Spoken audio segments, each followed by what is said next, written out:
Entonces, habiendo dicho eso, comenzamos este día y nuestro propósito metacognitivo es el siguiente. Reconoce, explica y valora las tres partes del proceso de aprendizaje y conocimiento. Por un lado viene la parte conceptual, la parte procedimental y también la parte actitudinal. En este caso, entonces vamos a abordar, reconoce, explica y valora la obra de Norbert Elias en torno a la sociedad de los individuos y la sociología del conocimiento. Esto es bien importante, jóvenes, porque en realidad todos los sociólogos, o la gran mayoría, sobre todo los clásicos, han desarrollado una sociología del conocimiento. ¿Y a qué se refiere el profesor o qué entendemos por sociología del conocimiento? Eso lo vamos a ver el día de hoy, en la parte final de esta clase, para ver entonces cómo es que el sociólogo busca conocer, en este caso, el mundo social, de qué manera, a partir de qué teorización, a partir de qué enfoque metodológico y cuál va a ser todo su proceso que va a seguir para arribar a conocimientos del mundo social. Y eso el día de hoy te lo vamos a ver con la sociedad de los individuos y la sociología del conocimiento. La imagen que ustedes tienen ahí hace referencia a esa interconexión, interdependencia, autocoacción, los entramados humanos que son en esencia o que es en esencia una sociedad. Hemos visto en las diferentes clases, en la obra de Norbert Elias, la propuesta que él tiene sobre la sociología figurativa o figuracional y sobre la categoría de las configuraciones sociales. Esa lógica o esa relación muchas veces distante, muchas veces antagónica entre sociedad e individuo, que son las dos categorías más importantes de la sociología. Y entonces comenzamos con una afirmación, con un fragmento del autor. Quisiera que alguien pueda leer la cita textual que tenemos ahí. ¿Quién lo puede leer? ¿Puedo leer, licenciado? Ya, señorita. Ya. En el primer caso decimos que es individual, en el segundo que es social. Actualmente estos dos términos, individual y social, poseen un contenido implícito que despierta la sensación de que con ellos no se alude solo a una diferencia, sino también a una oposición. Norbert Elias. Muy bien, señorita.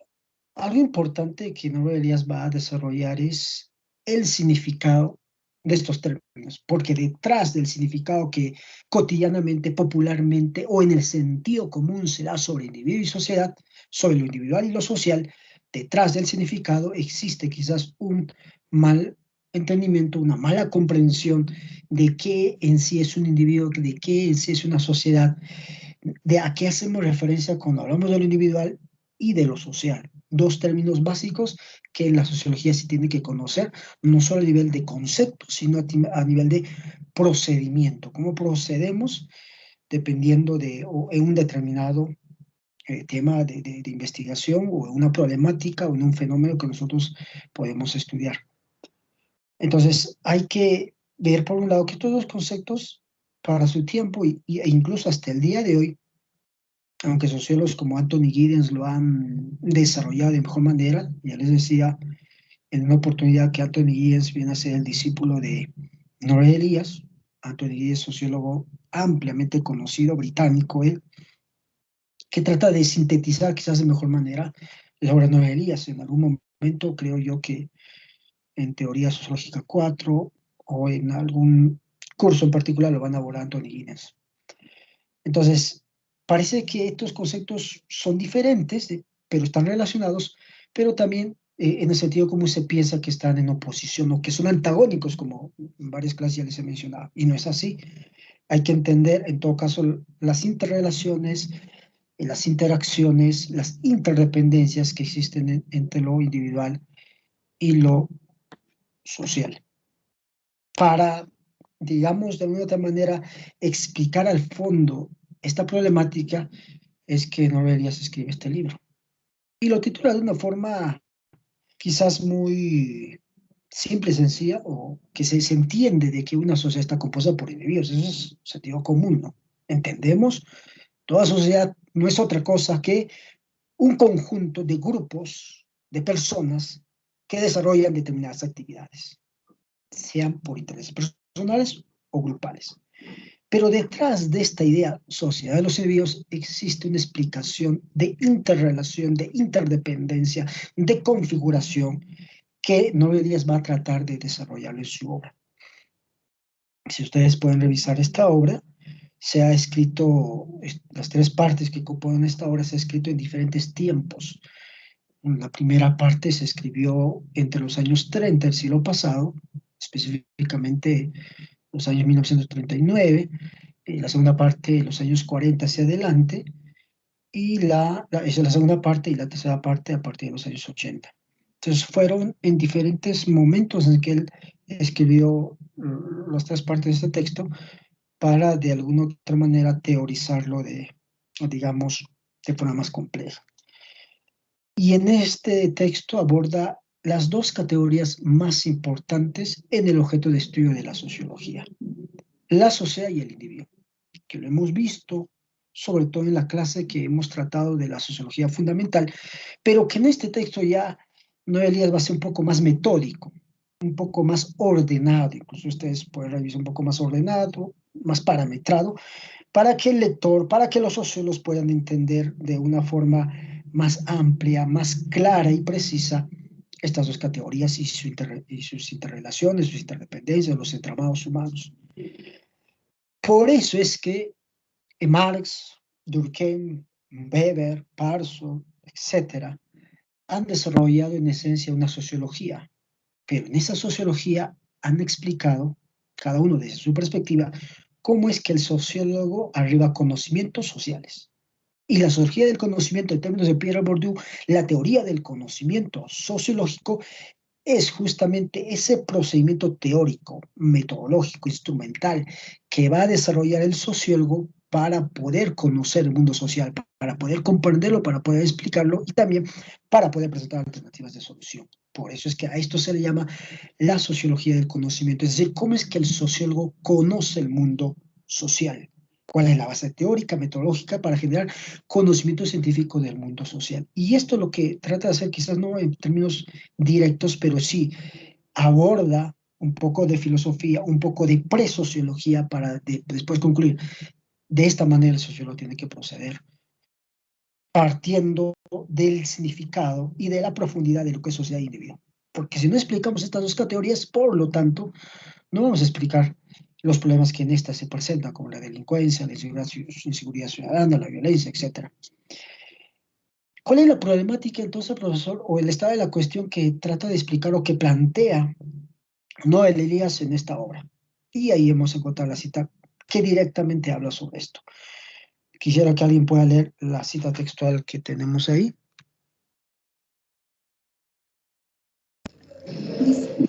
Licenciado, yo lo voy a leer. Disculpe. Ya, señorita. No existe tal abismo entre individuo y sociedad. No hay duda que los individuos dan forma a una sociedad, ni que toda sociedad es una sociedad de individuos. Pero cuando intentamos reproducir mentalmente lo que vivimos realmente día tras día, aparecen aquí y allá como en un rompecabezas cuyas piezas no encajarán por completo, nuevas brechas y agujeros en nuestras cadenas cognitivas. Muy bien, señorita, muchas gracias. Maestro Luis, disculpe. Sí, joven. Maestro, quería agradecerle y una vez más recalcarle a los compañeros y compañeras para que rellenen la encuesta. Y si necesitan cualquier ayuda de parte mía, estoy abierto para poder apoyarlos con el viaje, tal vez a través de la universidad con el intercambio estudiantil o en todo caso a través de otras ONGs que no son necesariamente de la universidad. Ya me despido, maestro, le agradezco bastante por su tiempo. Hasta luego. Ya. Muy bien, continuamos con lo que estamos explicando ahora. Aparentemente, pero realmente en la sociología hasta el día de hoy suele pasar esto, existe un abismo entre individuo y sociedad, una brecha, algo que los separa.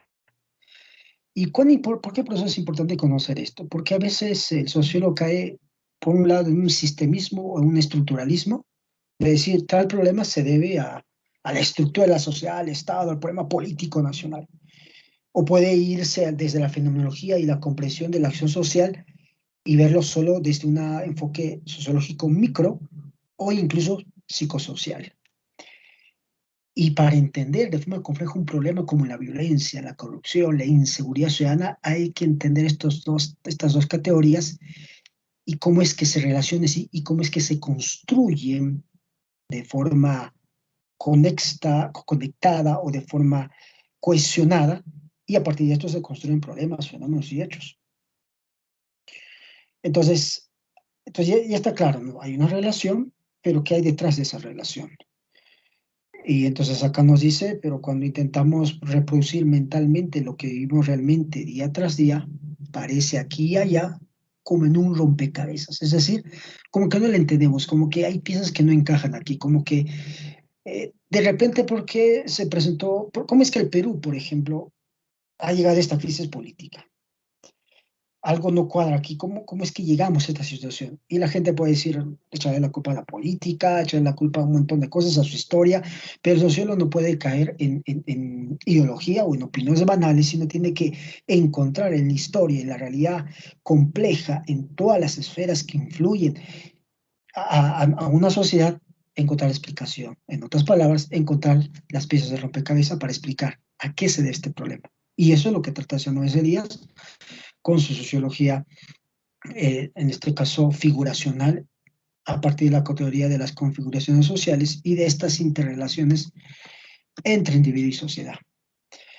Voy a alguien que pueda leer la siguiente cita que tenemos ahí.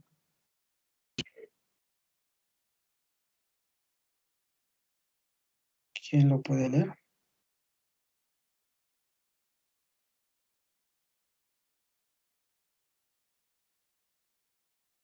Ya, licenciado, lo voy a leer. Ya. La sociedad es sabido, somos todos nosotros, es la reunión de muchas personas, pero la reunión de muchas personas forma en la India o en China distinto al que forma en América o Inglaterra. La sociedad que en el siglo XII formaba en Europa un conjunto de personas particulares era distinta a la del siglo XVI o la del siglo XX. Y si bien es indudable que todas esas sociedades estaban y están compuestas únicamente por un conjunto de individuos particulares, es también evidente que el cambio de una forma de convivencia a otra no fue planeada por ninguno de esos individuos. Muy bien, gracias, señorita. Voy a hacerles recordar, jóvenes, que yo quiero que todos estén conectados, interactuando, participando. Yo le agradezco mucho a la señorita que siempre están bien activas participando. Ya sé quiénes son porque es por su voz, ya me recuerdo también, pero les invito a que todos puedan participar. Es importante que interactuemos de esta manera para que no se despeguen o no pierdan la atención, porque estos conceptos son bien importantes. Aquí se explica algo bien puntual, jóvenes, bien sencillo, que yo sé que ustedes ya lo pueden reconocer. Las sociedades no son iguales, cambian en función al espacio y tiempo. A espacio, digámoslo aquí, la sociedad peruana no es lo mismo que la sociedad norteamericana y no es lo mismo que las sociedades europeas o sociedades asiáticas. La sociedad peruana del día de hoy no es lo mismo que la sociedad del siglo pasado. La sociedad está en constante cambio porque las personas están cambiando, porque hay un cambio generacional. Y para entender, digamos, y hemos visto la sociedad cortesana, hemos visto el proceso de civilización, para entender estos cambios hay que explicar las categorías como interdependencia, entramados humanos, las interrelaciones, y ahora vamos a otras categorías más que desarrollan novedades, para ver estos cambios, estas diferencias que existen entre una sociedad y otra. Y para ver también cómo es que las sociedades no han arribado del todo, y eso lo hemos visto en la clase pasada, a un proceso de civilización pleno, total y absoluto. Por eso se llama proceso, porque no es planeado, no es planificado. Sería bueno que las personas se pongan de acuerdo en términos bien directos, fácticos, eh, en un plan a largo plazo, pero Lamentablemente no es así. Y nosotros vemos, el Perú es un ejemplo bien preciso al respecto, cómo es que nuestra crisis política no es otra cosa que el reflejo de la improvisación, no es otra cosa que el reflejo de la no planeación, no es otra cosa que el reflejo de la incapacidad política para dirigir los destinos de este país. Entonces, y no es solo parte del Perú, es una naturaleza humana a lo largo y ancho de la historia. Decimos entonces que las sociedades en términos espacio-temporales son diferentes porque los individuos que la configuran son diferentes, son distintos. Y para entender sociedades que han logrado desarrollo, han logrado procesos de industrialización, aún con un pasado malsano, con un pasado desastroso como la Alemania nazi o como Japón con su crisis en la Segunda Guerra Mundial, entre otros países más, ¿cómo es que han superado estas cosas? ¿Cómo es que Norteamérica, a pesar de todos sus problemas, ha superado la sociedad esclavista de antaño? ¿Y cómo es que el Perú, y lo han dicho Julio Cotra, lo ha explicado Aníbal Quijano, lo ha explicado Gonzalo Portocarrero, Nelson Manrique, etcétera, todavía hablamos de la herencia colonial y decimos, esta herencia colonial es muy pesada, pero hasta el día de hoy, 200 años de vida republicana, todavía tenemos las prácticas de la colonia, esas prácticas de transgresión, de corrupción, de engaño, etcétera. No hemos podido superar totalmente estas prácticas malsanas. Y ahí está la función del sociólogo para explicar y para plantear alternativas de solución. Muy bien, ¿alguien que pueda leer la siguiente cita textual que tenemos ahí? Yo, licenciado. Ya. En la propia vida social tenemos que enfrentarnos constantemente al interrogante de si acaso, y de ser así, ¿cómo? ¿Es posible un ordenamiento de la convivencia humana que permita un mejor equilibrio entre, por un lado, las necesidades personales y las inclinaciones de cada uno de los individuos, y por el otro, todos aquellos requerimientos que plantea a los individuos el trabajo conjunto de muchos, el mantenimiento y el funcionamiento del todo social? Muy bien, señorita, muchas gracias. Tenemos que entender este equilibrio, esa es la función del sociólogo. Este equilibrio entre las necesidades, los requerimientos, las motivaciones, los fines, las metas, los planes de la persona individuales y los fines, los requerimientos, las necesidades que tiene el todo social, los grupos humanos, la estructura social.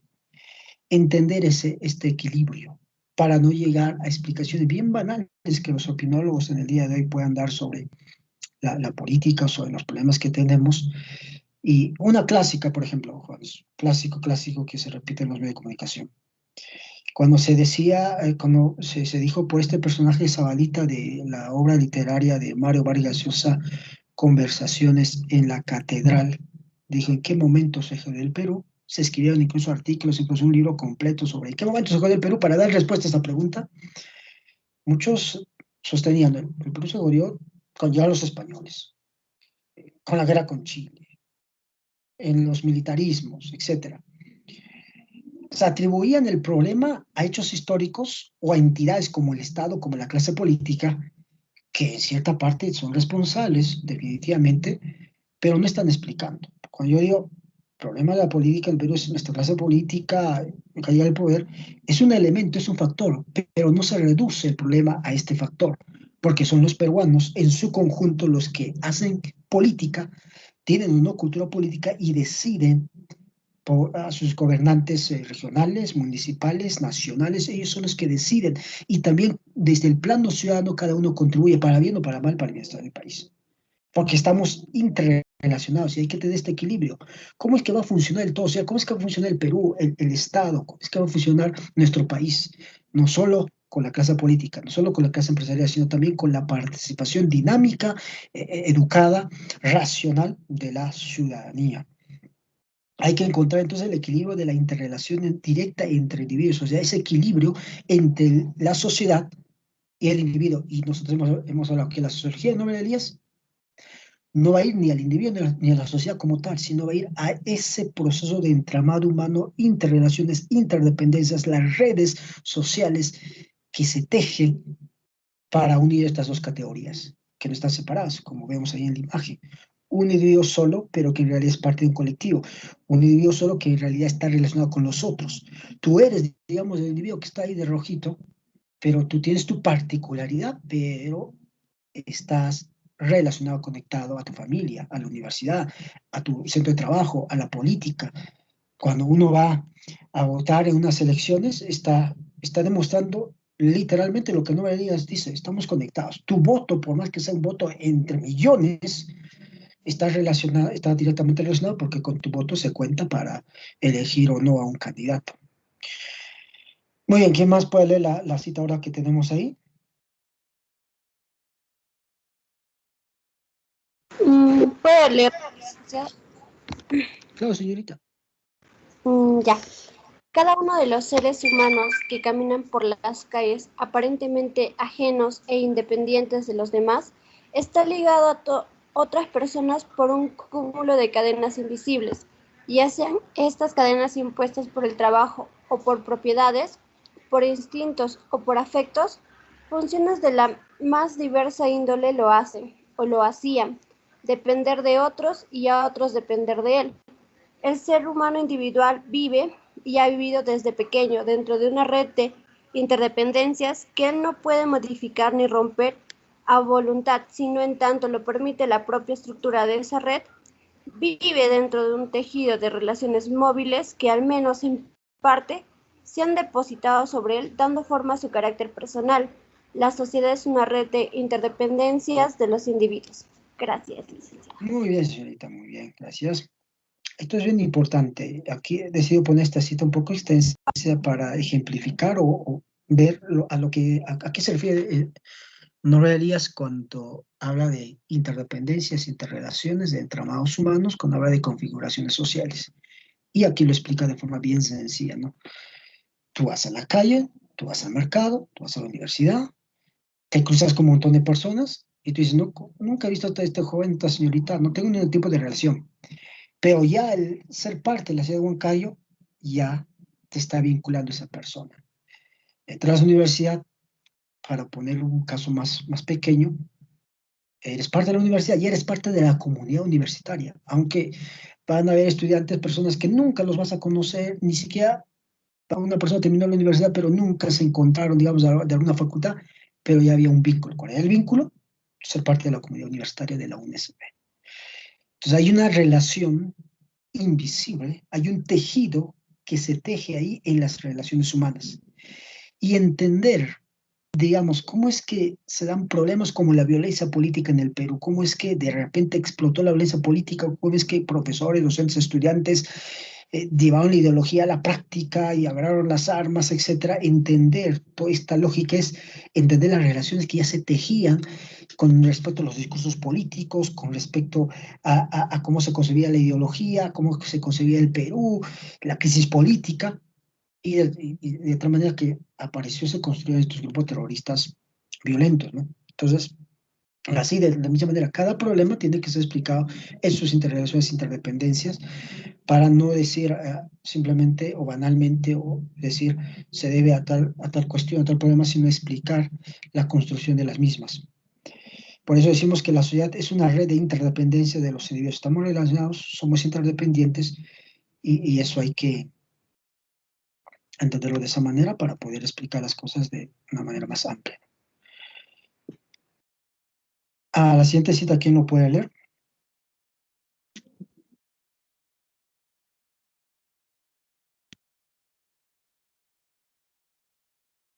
A ver, ¿alguien lo puede leer la siguiente cita, jóvenes? Licenciada, buenas tardes. ¿Puedo leerlo yo? Sí, señorita.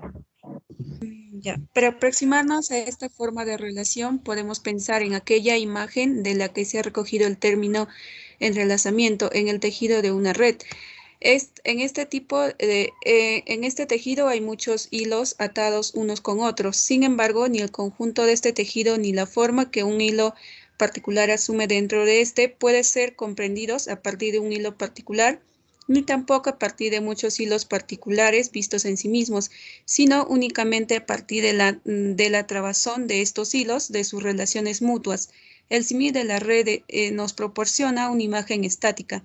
Este símil cumple mejor su objetivo cuando el tejido de la red se imagina incesantemente en movimiento como un tejerse y destejerse de las relaciones. Toda sociedad tiene un tejido de red en permanente movimiento. Gracias, licenciada. Muy bien, señorita, muy bien. aquí está hablando de un símil. Por eso hemos dicho, la sociología figurativa de Norbert Elias es poner esquemas, hemos visto los modelos o la teoría de juegos, esquemas particulares o diseños que nos pueden ayudar a entender la sociedad. Y aquí habla de una red, específicamente de un tejido de red. En alguna clase pasada les había puesto el ejemplo de si como una telaraña tiene una función racional, este pequeño ser viviente, este pequeño insecto, teje su telaraña con propósitos específicos de supervivencia, como parte de su existencia. Entonces, el ser humano de la misma manera genera relaciones, interacciones, interdependencias para su convivencia social. Esto lo vemos desde las sociedades prehistóricas, las bandas, las tribus, las hordas, hasta las grandes civilizaciones, como se solía llamar en la historia, después la constitución de los estados nacionales y hasta nuestros días, que más adelante lo vamos a ver, se habla, no Elías habla de un orden global. Este tejido de red entonces es una forma, un símil que utiliza Norbert Elias para entender la sociedad y cómo ésta está funcionando. Si se rompe un tejido, es como que, bueno, podría poner más ejemplos, pero no quiero extenderme. Hay muchos libros que han hablado, siempre viene a mi mente el tema de la violencia política, la corrupción, la inseguridad ciudadana y la pobreza, porque son los temas más relevantes que ha tenido el Perú y que tiene el Perú, y que mucha gente suele pasar de por alto los problemas y suele catalogar o determinar que se debió a esta situación cuando el tema es más complejo de lo que parece. Por eso al día de hoy no hemos superado, no hay esa reconciliación nacional, no hay esa superación, porque no hemos entendido la raíz del problema. Muchos sociólogos lo han podido explicar, han escrito libros, pero poco nada las instancias del Estado, sus instituciones toman en cuenta estos conocimientos para convertirlos en prácticas de intervención social y que generen así, de esta manera, cambios. Lo que queremos entender aquí es que la propuesta de Norbert Elias es que toda sociedad tiene un tejido de red en permanente movimiento. Y ahí es donde tenemos que trabajar, en transformar este tejido de red, con educación, con cultura, con políticas, programas, etcétera, para generar cambios en estas estructuras. Ahora yo voy a leer esta cita que es bien pequeña. Y de esta manera, dice Norbert Elias, cada ser humano particular queda, de hecho, ojo con esto,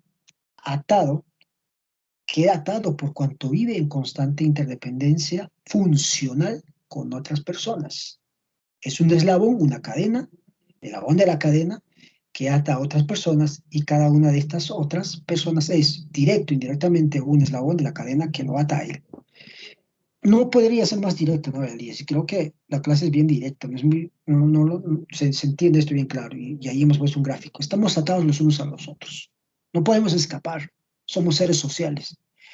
De alguna otra manera, lo que le pasa a tu vecino te afecta a ti. Si robaron la casa de tu vecino, te afecta a ti.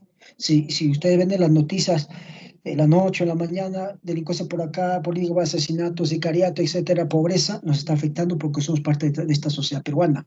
Por eso cuando se habla de desarrollo, ¿por qué el Perú no es un país desarrollado? Porque el término de desarrollo es un término que no se limita al crecimiento económico, implica educación, cultura, salud, etcétera. Que de forma integral el Perú esté cambiando, esté mejorando. Entonces, todos somos parte de esta cadena, estamos interrelacionados, estamos atados a esta relación y si queremos cambiar, digamos, algo que no está funcionando en la familia, para poner un ejemplo bien sencillo, no solo es decir echarle la culpa a alguien, sino todos participamos en el cambio. De ahí que se habla mucho de ciudadanía, porque el ciudadano no es aquel sujeto pasivo que critica al otro, que tira la piedra, que dice el problema es esto, pero no pone de su parte. Estamos atados al problema, todos somos parte del problema, para decir en términos más simplificados, más sencillos, porque estamos atados a esta interdependencia. La persona está atada de forma funcional. Esto es funcional, que cada uno cumple una función en la sociedad, a los otros, porque es interdependiente. El yo con el nosotros, individuo y sociedad. Esto del yo con el nosotros, Norbert Elias lo toma de las teorizaciones que hace este psicoanalista Sigmund Freud para entender las relaciones humanas, el yo y el nosotros, el individuo y el grupo social, el individuo y la sociedad. Muy bien, vamos a obviar la pausa para no poder extendernos mucho y vamos a pasar ya, habiendo explicado estas relaciones entre individuo y sociedad, a la propuesta o de qué manera explica la relación individuo y sociedad Norbert Elias. Ya en clase pasadas hemos visto el término de configuración social. Ahora vamos a ver otra categoría que utiliza Norbert Elias para explicar este proceso de relación entre individuo y sociedad, y nos habla de la individualización de la sociedad. Quisiera que alguien pueda leer la cita textual que tenemos ahí. ¿Quién lo puede leer? ¿Voy a Ya, leerlo? señorita. Sí, señorita. Ya, es solo la cita, ¿verdad? Ujú. O desde el inicio. Ya. Sí, ¿no? Para entender la relación entre individuo y sociedad, hay que comprender primero el proceso de individualización. Solo podrá proyectarse verdadera luz sobre la relación entre individuo y sociedad cuando se incluya en la teoría de la sociedad la constante formación de los individuos dentro de una sociedad. El proceso de individualización, la historicidad de cada individualidad, el fenómeno del crecimiento y del hacerse adulto, ocupan una posición clave en la explicación de qué es la sociedad. Muy bien. Ya, Muy bien, licenciado. gracias, señorita. ¿Cuál es, ya abordado, ¿no, Elías? Sociedad e individuo, porque están relacionados, estas interdependencias, interrelaciones que lo hemos abordado el día de hoy, otras clases pasadas también lo hemos mencionado. ¿De qué manera lo entiende o lo va a explicar Norbert Elias esto? A través del proceso de individualización. Y aquí no se refiere al proceso de individualismo, de que el individuo cada vez, y esto de individualismo incluso no es una categoría netamente sociológica, es más ideológico. Cuando alguien dice, hay mucho individualismo en la sociedad, ese es más sentido común que teorización sociológica como tal, porque en realidad el individuo nunca se va a separar del colectivo social. Cuando alguien dice, ese es individualista, en realidad el individualismo es una expresión de relación. Uno, ¿no? Digamos, en términos físicos, no busca relacionarse con otras personas porque ya hay una relación negativa o malsana que él ha generado con esa misma persona, pero hay una relación quizás malsana. Cuando un hijo se aleja del padre y hay un conflicto de padre e hijo, no decimos que se ha rompido el vínculo. Hay un vínculo, pero es un vínculo malsano. Los ata, van a ser padre e hijo toda la vida, a menos que uno muere. Incluso cuando uno muere, todavía tienes ese sentimiento cognitivo, simbólico, sentimental de recordar a su padre o a su ser querido o fallecido, pero no se rompe el vínculo. Quizás es el malsano, no es el correcto, pero está ahí el vínculo. Entonces, ¿qué nos dice Norbert Elias? Para poder entender esta relación individuo-sociedad, hay que entender primero el proceso de individualización. Y no es que el individuo se separa del colectivo, sino que el individuo se hace parte más bien del colectivo. Comienza en la familia, la escuela, la iglesia, el trabajo, el barrio, los espacios de socialización más básicos y poco a poco más en esta sociedad de internet, de redes, del conocimiento, de la información, empieza a generar su carácter social, su personalidad social, su identidad, su yo personal, se hace adulto y de esta manera se integra a la sociedad y genera, como vemos ahí en la imagen, sus interconexiones. Personas que están conectadas por algún lazo con el trabajo, mi jefe del trabajo, con mi papá, con mi enamorado, con mi esposo, con mi hijo, con el político, con el candidato, con el presidente, etc. Hay una interrelación ahí. Algunas más complejas, más profundas, más cohesionadas, algunas más distantes, pero al fin y al cabo una relación. Y en el proceso de individualización es como que el individuo va a construir, poco a poco, los individuos van a construir lo que llamamos este entramado social, esta interrelación social, la sociedad. Y es que habla de la historicidad de cada individuo, ese fenómeno de desde que nace, crece una familia, se socializa, se educa, se expande y de alguna otra manera ocupa una función en la sociedad, ¿no? El médico, una función, el profesor, una función, el policía ocupa una función, yo ocupo la función de docente, de facilitador en este caso, usted es estudiante, más adelante cuando termine la universidad, van a ser muchos de ustedes gestores sociales, coordinadores, etcétera, van a cumplir una función, quizás van a tener hijos, van a ser papá, van a ser mamá, van a cumplir una función, un día van a ser abuelos, van a ser jefes, empresarios, etcétera, van a cumplir una función en esta sociedad. Muy bien, ¿quién puede leer la siguiente cita que tenemos ahí?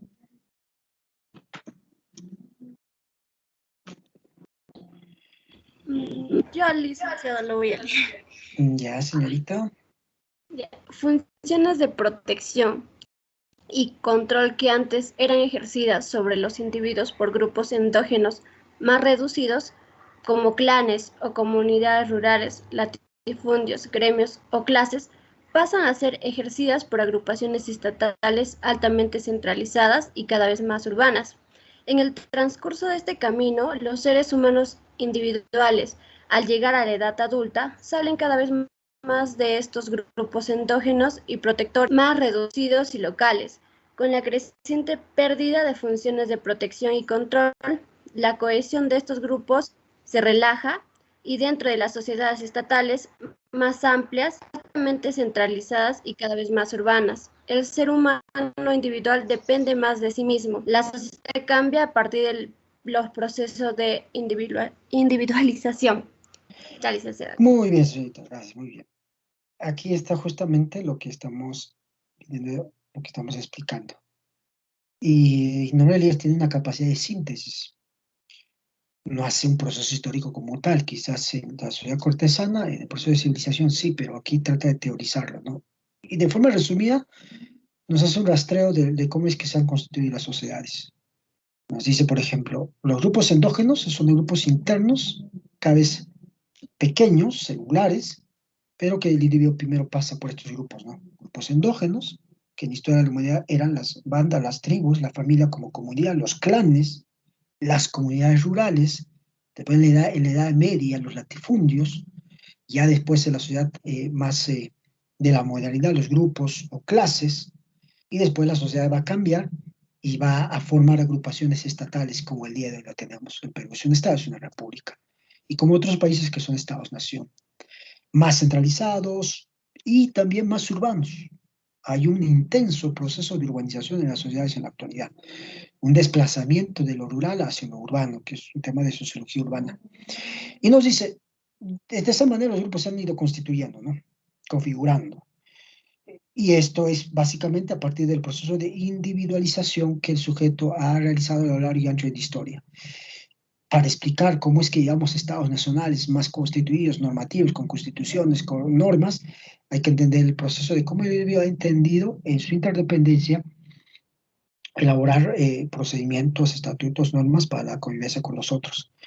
En el transcurso de este cambio, los seres humanos individuales llegan a la edad adulta, van a crecer, y por eso es importante también la sociología de las generaciones para entender cómo es que una generación cambia, deja algunas cosas de las pasadas generaciones y genera nuevos productos, nuevos resultados. Y acá es algo bien importante, ¿no? Y dentro de las sociedades estatales, más amplias, altamente centralizadas y cada vez más urbanas, el ser humano individual depende más de sí mismo. ¿Por qué entendemos que esta sociedad cada vez, no totalmente, pero en cierto sentido es más racional? Cada vez, por ejemplo, en el caso de las mujeres, que en antaño quizás no tenían esa libertad por muchas barreras políticas y positivas de poder que les tenía postergadas, marginadas, discriminadas, pero cada vez la sociedad se vuelve más libre en este sentido. Y aquí podemos poner como factores causales de esta situación la educación, las instituciones, y los derechos humanos, entre otras cosas más, que han ayudado a que el individuo poco a poco, en su proceso, valga la redundancia, de individualización, construya sociedades nuevas y distintas. Hoy estamos en sociedades estatales, estados nacionales, repúblicas, pero en el futuro dice Norbert Elias que vamos a llegar a sociedades más globales, y esto lo vamos a explicar más adelante. La sociedad cambia a partir de los procesos de individualización.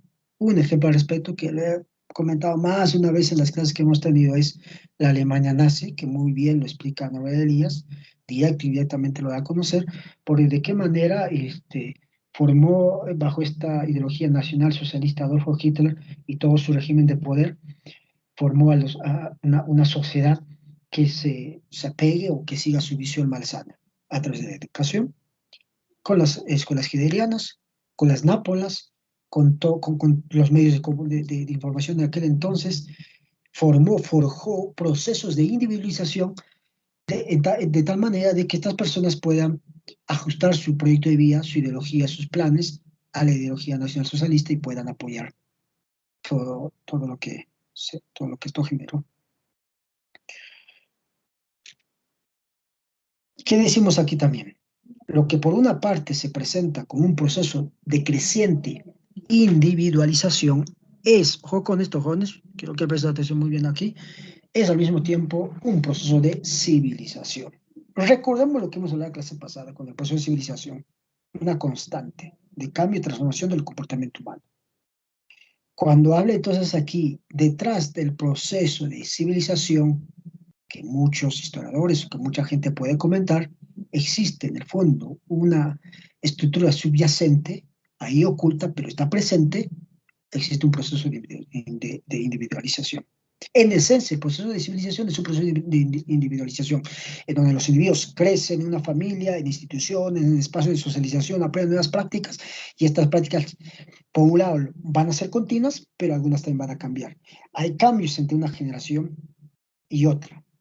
Dice, bien puede tomarse como característico de una determinada etapa de este proceso el aumento de tensiones entre los órdenes y prohibiciones sociales asumidas como autoinhibiciones y los impulsos reprimidos. Es decir, que la sociedad también, lo que hemos mencionado en clases pasadas, se autocoacciona. El proceso de individualización significa, vuelvo a repetir, que el individuo se aleja del grupo social, se vuelve cada vez más dependiente de sí mismo, pero en su relación con los otros. Es decir, para decirlo también bien sencillo, se hace más responsable, se hace ciudadano, se hace una persona más consciente, más ética, más racional, entendiendo que ocupa una función en el entramado social, se empodera, para poner un término más sencillo, se asume responsabilidad, se hace ciudadano y cumple de alguna otra manera responsablemente su función. Es como que el hijo que nace en una familia va a depender de los padres, va a pasar por ensayo y error, aprendizaje, va a cometer errores, pero poco a poco llega a estudiar, llega a asumir responsabilidades, llega en términos bien sencillos a madurar, entre comillas, y llega a asumir, llega a ser ciudadano, trabaja, compra cosas, se casa, su familia, etc.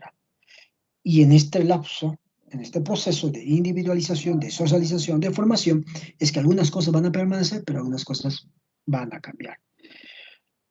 Por eso decimos aquí que cada tipo de sociedad en la historia de la humanidad ha desarrollado un proceso de individualización. Es así como se configuran las estructuras sociales. La imagen que vemos ahí, por ejemplo, hace referencia a la sociedad red, en términos de Manuel Castells, a la sociedad de la información, a la sociedad virtual, que ya no solo se habla de configuraciones sociales face to face o cara a cara, sino también de configuraciones sociales mediadas por la internet, por las redes virtuales. La socialización virtual y la identidad virtual. Muy bien, seguimos con esto y quisiera que alguien pueda leer la cita textual que tenemos ahí. ¿Quién lo puede leer? Sí, señorita. Ya, a lo largo del transcurso de la historia se ha encaminado y camina con muchos avances y retrocesos hacia una progresiva transformación del comportamiento humano dirigida hacia una mayor civilización. También en este andar cada uno de los pasos ha estado determinado por personas y grupos de personas, más sin duda lo que ha surgido hasta hoy de este andar, nuestro modelo de conducta y nuestra conducta anímica, no han sido predeterminados o planeados por personas singulares. Y así se mueve la sociedad humana en su conjunto. Así tenía y tiene lugar todo el devenir histórico de la humanidad. Nacido de planes, pero no planeado. Muy bien. Nacido de planes, pero no planeado, movido por fines, pero sin un fin. Algo contradictorio, pero que está bajo la lógica formal. Puede ser contradictorio, pero bajo verla de forma real, lo que es nuestra sociedad, en efecto es así. Nadie, por ejemplo, jóvenes, esto es importante, nadie ha planificado que nuestra clase política sea así. O sea, vamos 30 años atrás, vayamos 40 años atrás, nadie pensó, bueno, en algún momento nuestra política se va a fragmentar, el Congreso va a fragmentar, o sea, nadie se ha planeado esto. Nadie se ha querido que el Perú llegue a esta crisis política, o de desigualdad social, de inseguridad ciudadana, etc. No lo hemos planificado. Pero detrás de esta realidad hay un plan, no ideado por una persona, pero la naturaleza malsana, la herencia colonial, nuestro pasado, la transgresión, la falta de educación, etcétera, nos llevan a una sociedad corrupta, transgresora, a una sociedad en la cual nos hemos encontrado. Entonces, no ha habido planes que nos lleven a esta situación, pero en el fondo hay un plan, muchas veces no consciente de las personas. Entonces, por eso recordemos lo que hemos hablado acá pasado, el proceso de civilización hay un transcurso en la historia de transformación del comportamiento humano, dirigida cada vez más a un proceso de civilización que no tiene un fin como tal. Pero de esa manera también en este proceso de civilización en términos estructurales hay un cambio en la conducta de las personas, hay un cambio en la estructura anímica, en la estructura subjetiva, psicológica de las personas, pero que no siempre va a ser predeterminado o planeado. Podemos poner ejemplo de la Edad Media, ¿no? Quizás no se pensó de que en algún momento la iglesia iba a tener esa hegemonía absoluta por sobre la instancia política, educativa, familiar, etcétera, pero por muchos años las sociedades se sujetaron a esta estructura. Después vino la edad moderna y ahora la edad contemporánea, pero aún lógicas de dominación y control de estas sociedades aún se mantienen en la actualidad. Entonces el devenir histórico de la humanidad pasa por ese proceso de individualización, pero también por ese proceso de civilización, que no necesariamente, vuelvo a repetir, está planeado, pero que en el fondo tiene un plan. Es como decir que, a ver, un ejemplo bien sencillo. De repente tú conoces a una chica o a un chico, una señorita, un joven en tu barrio o en la universidad y tú no hayas ido a la universidad para enamorarte, ¿no? O no pensabas, ¿no? Pero de repente te gusta alguien, te atrae y se entabla una amistad y ahí nace un sentimiento. No lo planeaste, pero ya cuando llegas a tener esa relación sentimental, ya hay un plan. Ya existe, quizás uno no pensó conocer, pero ya se relacionaron y idearon un plan. Pero cuando llegaron a conocerse por primera vez, no lo pensaban. Es que tú viste a un chico o una chica en el salón, en algún lugar, y dices, con él me voy a casar, con él voy a ser enamorado, con él voy a compartir algunas cosas. Pero de repente la interacción y la interrelación surgió eso y planificaron algunas cosas. Creo que ese ejemplo es bien puntual para ilustrar lo que nos dice Nora Elías. Este proceso de individualización, todo este proceso de esta realidad nos lleva a lo que me pareció interesante en la obra de Nora Elías. No lo dicen otras obras en realidad, pero es en sentido profético, es una realidad. Y lo dicen politólogos sobre todo, filósofos, sobre todo politólogos, que estamos en camino a un orden global y pandemias como la COVID-19 no son otra cosa que causales o factores que a la larga van a llevar a que los países se centren, dejen la razón de Estado, dejen los estados nacionales y aspiren en todo caso a un Estado multinacional o a un Estado, un gobierno, a un orden global, y esto lo dice literalmente Nora Elías también. Y nos dice entonces este proceso de individualización de la sociedad, es decir, el proceso de civilización, viene configurando un orden global. Y recién estamos en los inicios. Quisiera que alguien pueda leer la cita textual que tenemos ahí. ¿Quién lo puede leer?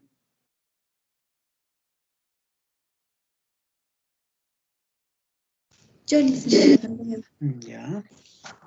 Ciertamente la transición hacia la integración de la humanidad en un plano global está aún en una etapa inicial, pero ya se pueden percibir con claridad formas tempranas de un nuevo ethos de dimensión mundial y, en particular, la amplia identificación de un ser humano. Muy bien. Muy bien, señorita, muchas gracias. Ahí les pongo la portada de un libro que hace referencia, entre muchos otros, a lo que está diciendo Nora Elías de un orden global. Estamos en una transición, dice. ¿Cómo es que sigue la historia Nora Elías en todo caso? Describe. Comenzamos con familias, clanes, hordas, bandas, tribus. Pasamos a sociedades cada vez más grandes, las grandes civilizaciones, poco a poco llegamos a la Edad Media, sociedades feudales, ahora sociedades, estados nacionales, y a un día van a llegar a conformarse un orden global, un estado global. Porque el proceso de individualización, según Nora Elías, de alguna manera nos está llevando a eso. El proceso de individualización, el proceso de civilización, que en esencia son lo mismo. Por el ser humano cada vez genera más interdependencia, cada vez somos más interdependientes a nivel global. Por eso se habla de globalización, pero no solo de globalización, también se habla de globalismo, que es distinto a globalización. La globalización es esa convivencia, interacción y confluencia cultural de diferentes grupos humanos, pero que no necesariamente hay una imposición de una por sobre otra. Pero el globalismo sí es un orden global, una imposición de un orden político, cultural, ideológico, económico, por sobre todo los seres humanos de este planeta Tierra. Entonces, De alguna otra manera, según Noel Elías, este proceso de individualización, proceso de civilización nos está llevando a transicionar a un plano global, a un orden global, de una identificación, no solo ya con mi familia, no solo ya con el clan, no solo ya con la comunidad, no solo ya con mi distrito, no solo ya con mi país, sino con mi continente y con el mundo, con la humanidad, con los otros. Por eso nos dice entonces la humanidad, un orden global. Quisiera que alguien pueda leer las citas que tenemos ahí también. Ya no puedo leer, licenciado. Ya, señorita. Ya en nuestros días las posibilidades de supervivencia dependen en una medida mucho mayor de lo que ocurre en el plano global. La última unidad de supervivencia es hoy el conjunto de la humanidad. Antes he hablado del carácter cada vez más temporal, intercambiable y voluntario de muchas relaciones en forma de nosotros, incluida dentro de ciertos límites, la pertenencia a un Estado. Solo el máximo nivel de integración, la pertenencia a la humanidad, continúa siendo permanente e inevitable. Muy bien, señorita, muy bien. Esto es bien importante.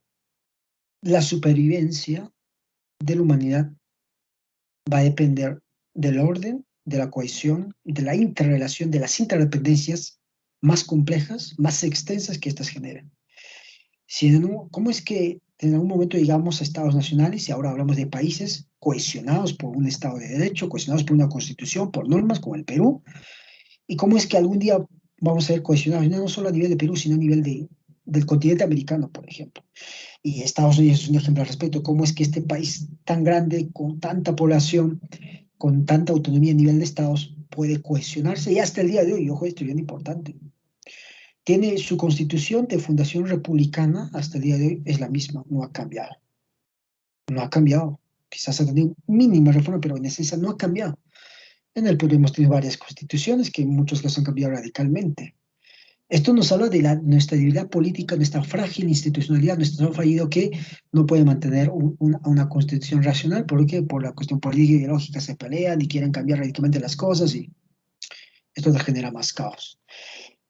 Pero dice entonces, ¿cuál es el paradigma que él entiende? Algún momento esta necesidad de supervivencia del ser humano nos va a llevar a cohesionarnos en un orden global. Hoy estamos a partir de estados-nación, pero esta tiene ciertos límites. Y la interacción que él proyecta en sentido profético es en torno a la humanidad. Lo que nos va a unir es nuestra condición humana, porque el proceso de individualización, el proceso de civilización, estas interrelaciones, estos entramados, estas interdependencias, no se están deteniendo, están creciendo. Están creciendo, y la pandemia es un ejemplo al respecto, como es hay una cohesión, y si catástrofes que amenacen a la humanidad van a ser razones suficientes para que algún día la humanidad ya no piense en estados, ya no piense en estas divisiones políticas, sino busque una unión global. Y esto en política muchos pueden hablar, expertos pueden hablar, pero en sociología ya lo entendemos como un proceso de individualización, de configuración social, proceso de civilización en donde el individuo cada vez más se relaciona con el todo que es la sociedad y construye, en este caso, órdenes globales. Las configuraciones sociales presentes y sobre todo futuras nos lleva a una interacción más allá de los estados-nación, que la cual coexistimos en la actualidad del Perú, quizás a nivel de estado, no estado-nación como tal, que es un orden global de la humanidad. Muy bien. Seguimos entonces. Quisiera que alguien más pueda leer la cita textual que tenemos ahí.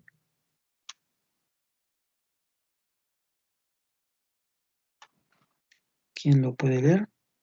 Yo lo voy a leer, licenciado. Ya.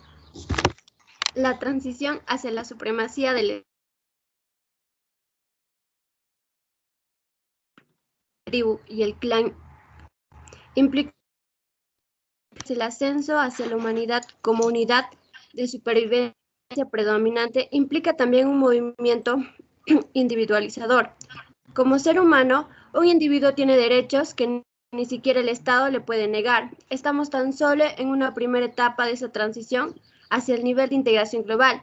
y la elaboración de lo que se conoce por derechos humanos está en sus inicios, pero hasta ahora se ha concedido muy poca atención a la libertad frente al ejercicio de poder y la amenaza mediante el poder, uno de los derechos del individuo que, con el paso del tiempo y contra las tendencias contrarias de los estados, tendrá que abrirse camino en nombre de la humanidad. Gracias, licenciada.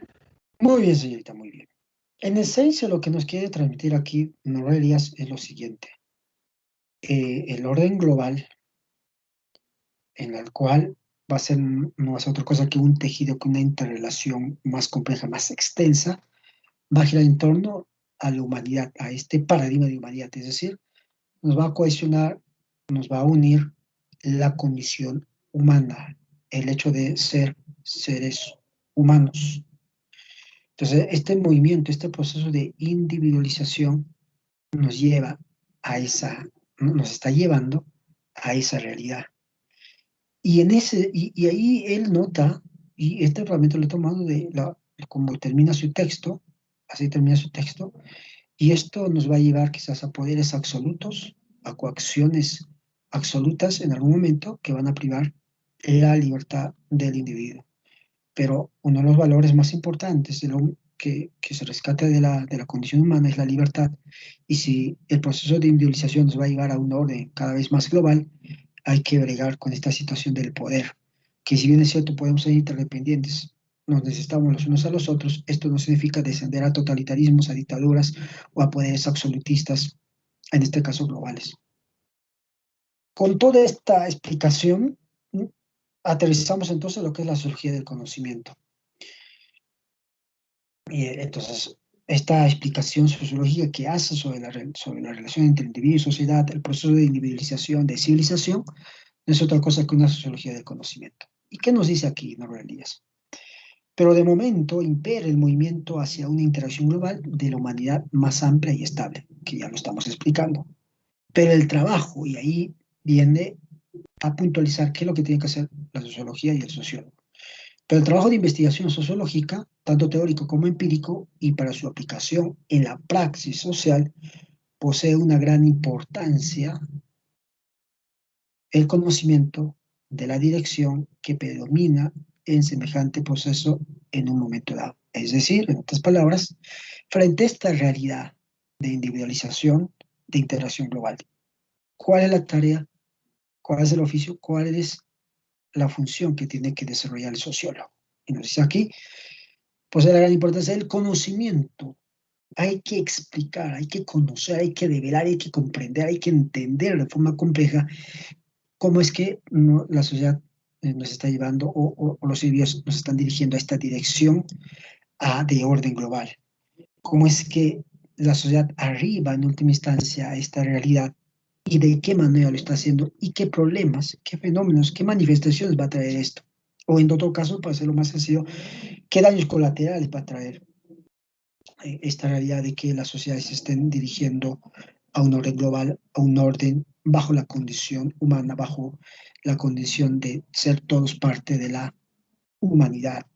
Entonces decimos aquí que la sociología del aquí y el ahora, de investigar estos procesos de individualización y civilización cada vez más globales que vienen configurándose en la sociedad. Es decir, que el sociólogo tiene una mirada general de lo que está pasando en la sociedad, porque cuando vemos que las sociedades cada vez se hacen a la par de más institucionales, en nuestro caso con estados, con una república, procuramos progresar, procuramos conseguir un desarrollo, procuramos industrializarnos, estos van a traer cambios del comportamiento en las acciones de las personas, van a traer problemas, o en todo caso, si es que nos estancamos y no avanzamos, no superamos estos problemas, estos van a tener por consecuencia más problemas humanos. Voy a quisiera que alguien pueda leer la cita textual que tenemos ahí, ¿quién lo puede leer?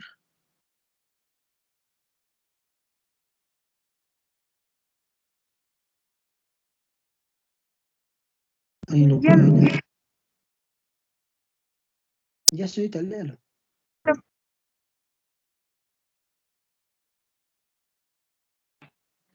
Lo puede leer, señorita. Licenciado, yo lo voy a leer. Ya. Está muy bien que los filósofos nos increpen a través de los siglos. Conócete a ti mismo. Pero cuando se plantea este desafío, la mayoría de la gente acaso siente y piensa, tanto no queremos saber. De hecho, avanzamos a lo largo de la historia humana como los pasajeros de un tren que corre cada vez más rápido, sin conductor y sin posibilidad de ser controlado por los viaje hacia dónde es el viaje o cuándo será el próximo choque, ni qué se pueda hacer para controlar mejor el tren. Gracias. Muy bien, señorita, muy bien. Aquí es importante que recupere una categoría filosófica para sustentar su sociología del conocimiento.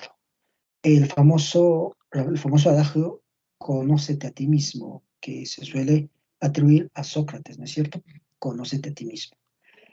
Y en este caso, ¿qué nos dice? Pero cuando se plantea este desafío de conocernos, que el ser humano se conozca su naturaleza, su existencia y proyecte cosas mejores para el futuro, ¿qué nos dice, no? Pero cuando se plantea este desafío, la mayoría de la gente acaso sienta y piense, tanto no queremos saber, es decir, como que nos hemos quedado con la idea, conócete a ti mismo, pero no hemos hecho el esfuerzo para hacerlo. Y nos dice, entonces, como que no queremos, no deseamos o no necesitamos conocernos más como sociedad. Y esto lo hice no en sentido que una llamada de atención a las personas comunes y corrientes, o al ciudadano de a pie, sino a la función de las ciencias sociales, específicamente de la sociología. Por eso hace un rastreo de algunos filósofos, pero en última instancia busca aterrizar en el plano sociológico. Entonces, esta es una llamada de atención al sociólogo con respecto al conocimiento del mundo social. Por eso nos dice más adelante, de hecho, avanzamos a lo largo de la historia humana, aparentemente, sentido metafórico, como un tren cada vez que va cada vez más rápido, con un conductor sin posibilidad de ser controlado por los viajeros, y nadie hace nada al respecto. Como que el tren está avanzando aceleradamente, lo es como un tren que está avanzando aceleradamente, pero no se hace nada al respecto. No se avanza, o no tenemos un fijo, una meta fija, vamos como un tren sin destino, acelerado. Entonces, ¿cuál sería entonces ahí la explicación que tiene que dar el sociólogo? Entender cuál es la dirección que tenemos, hacia dónde va la sociedad, en otras palabras, hacia dónde nos dirigimos como humanidad, hacia dónde el Perú, para poner nuestro contexto, nuestro ejemplo, hacia dónde el Perú aspira a llegar, cuáles son las metas, la visión, los proyectos nacionales que tenemos. Hay que comprender qué dirección estamos yendo, puede ser una dirección buena o mala. Es decir, el sociólogo tiene que decir, con las decisiones políticas que se están tomando en la actualidad en el Perú, ¿a dónde esperamos llegar como sociedad acá 2, 3, 4, 5, 6 años, 10 años? Porque las decisiones que se toman hoy a nivel político, a nivel de Estado, van a tener definitivamente repercusiones para más adelante. Y el sociólogo tiene que entender este proceso para, de alguna otra manera, si llega como agente o como consultor del poder, poder dar consejos a través de investigaciones, a través de teorizaciones de resultados, para poder, digámoslo así, dirigirnos a un mejor puerto, a un mejor fin, a una mejor meta. Por eso decimos que es de vital importancia conocernos a nosotros mismos. Esto es el tejido de red, interrelaciones, interdependencias que existen entre el individuo y la sociedad. Entender cómo es que nos encontramos, para poner un ejemplo, en este caso la sociedad peruana, y hacia dónde nos dirigimos, y para poder, desde la sociología, aportar a su comprensión y a su redireccionamiento, o en todo caso, si tenemos problemas, solución de estos problemas. Entonces, ¿qué nos sigue diciendo aquí Noé Elías? Cuando no se puede explicar estos tejidos sociales complejos, se suele acudir a mitos, ideologías y doctrinas mágicas. Lo que ha pasado con la filosofía, muchos teóricos, muchos pensadores que como no investigaban, no explicaban estos tejidos sociales, en consecuencia solo se reducían a explicar las realidades o a entenderlas a partir de mitos, que hemos hablado en una clase pasada, también ideologías o doctrinas, incluso dice, novedades mágicas. Quisiera que alguien más pueda leer la cita que tenemos ahí, la cita textual.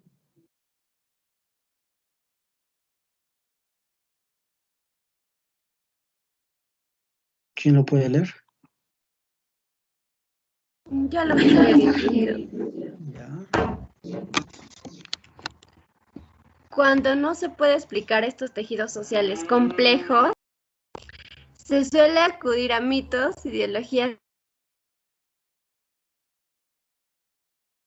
¿Cómo sucedía lo referente a los fenómenos naturales? También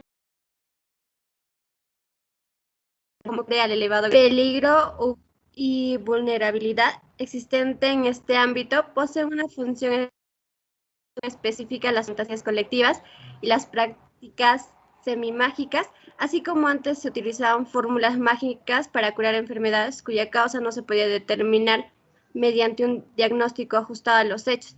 Así también hoy en día se emplean muchas veces doctrinas mágicas como medio para solucionar problemas humanos sociales, sin siquiera dejando de lado deseos y temores, intentar establecer un diagnóstico. Gracias.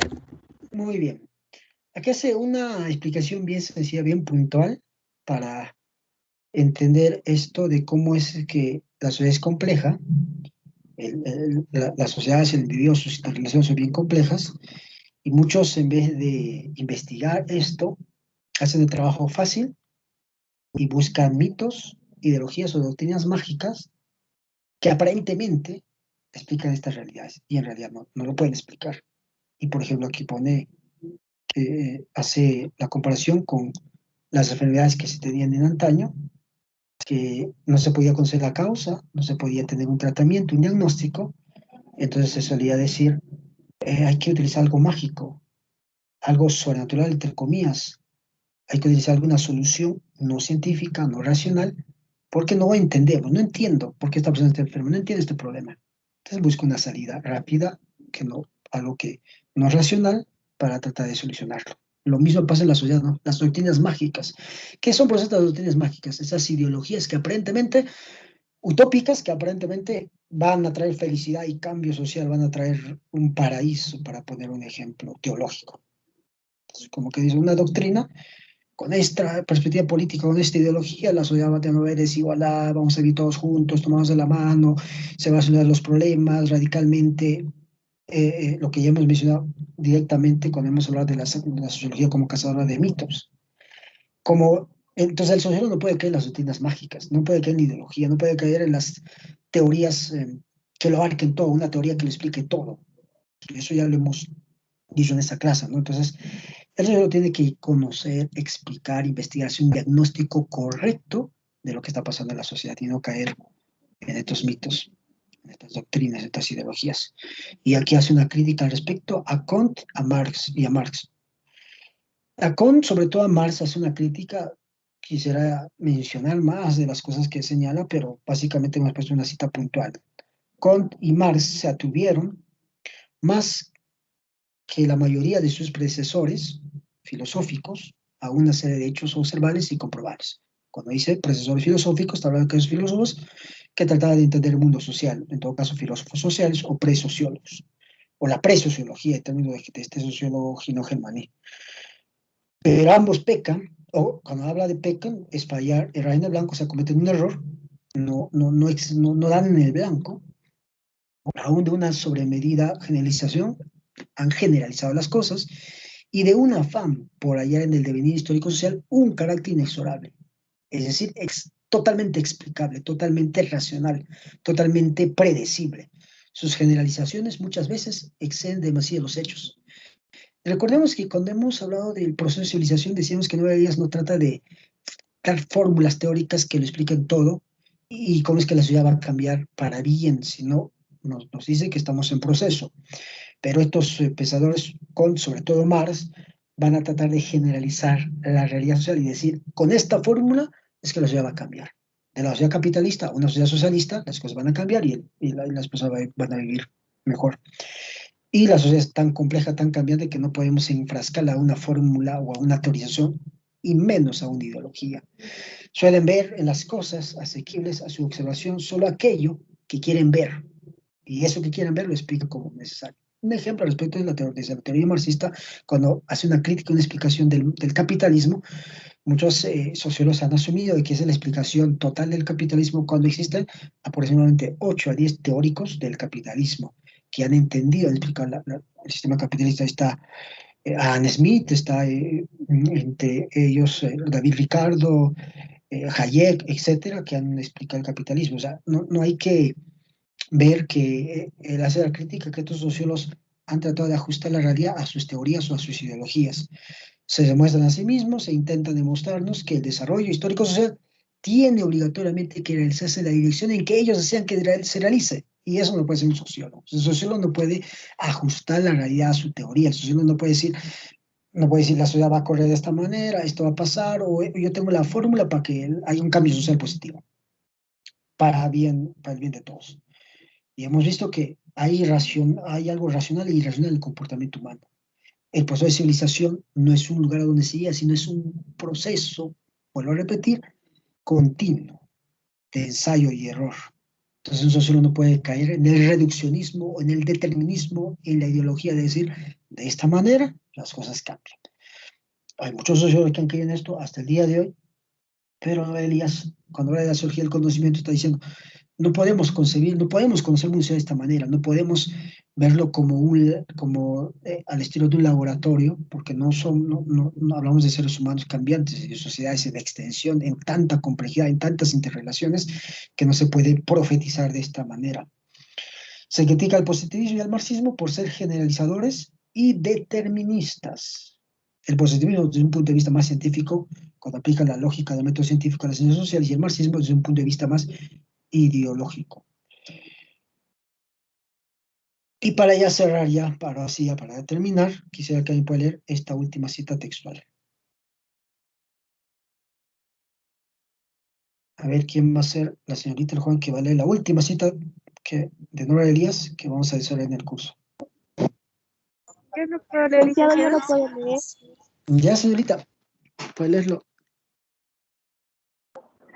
Pero como sociólogo, hoy en día uno ya no puede obviar el hecho de que en nuestros días la unidad social que sirve de marco de referencia de muchos fenómenos de desarrollo y cambios estructurales no lo constituyen ya los estados particulares, sino la humanidad dividida en estados. Tales fenómenos, tales cambios estructurales no pueden ser diagnosticados ni explicados suficientemente desde la sociología sin un marco de referencia global. Muy bien, gracias, señorita. Decía la última cita, porque ya de aquí en adelante vamos a hablar ya de otros autores. Entonces, ¿qué nos dice? Pero como sociólogo, hoy en día uno ya no puede obviar el hecho de que en estos días la unidad social, este orden global, cada vez más extenso, que sirve de marco de referencia de muchos fenómenos de desarrollo y cambios estructurales, no la constituyen ya los estados particulares. Él como que se aventura a decir, no en sentido subjetivo, sino en sentido racional, que poco a poco las sociedades están dejando los estados particulares y van a aspirar a lo que él llama un orden global a partir de la categoría humanidad. Él como europeo avisora esto porque que en sus tiempos se crea esto de las Naciones Unidas, se crea esto de los organismos internacionales, y la Unión Europea, por ejemplo, es bien cohesionada hasta por ejemplo, respecto en su moneda, en su papel, en su moneda de cambio, entre otras cosas más, y que poco a poco los países bajo su perspectiva se van a ordenar en este sentido. Ya no se va a hablar de estados particulares, sino de bloques, de unidades cada vez más globales, con el fin del bienestar, del desarrollo, de la supervivencia. Pandemias como esta, vuelvo a repetir, son indicadores que en el futuro la sociedad se va a gestar órdenes globales en defensa de la sobrevivencia, del bienestar de todos los seres humanos. Y por lo tanto, hace una recomendación a los sociólogos, a cada uno de ustedes, a cada uno de nosotros. Tales fenómenos, tales cambios estructurales, no pueden ser diagnosticados ni explicados suficientemente desde la sociología sin un marco de referencia global. Es decir, el sociólogo para explicar esta realidad tiene que hablar del marco global, lo que está pasando en el mundo. Como se suele decir, hay que ser locales globalmente y globales localmente. Entender, el sociólogo tiene que aspirar a entender lo local en relación con lo global y lo global en relación con lo local. Tener la referencia global para explicar realidades presentes. Y finalmente decimos que el sociólogo y la sociología deben investigar, conocer y explicar científicamente los procesos de configuración del individuo y la sociedad cuyos fines son globales.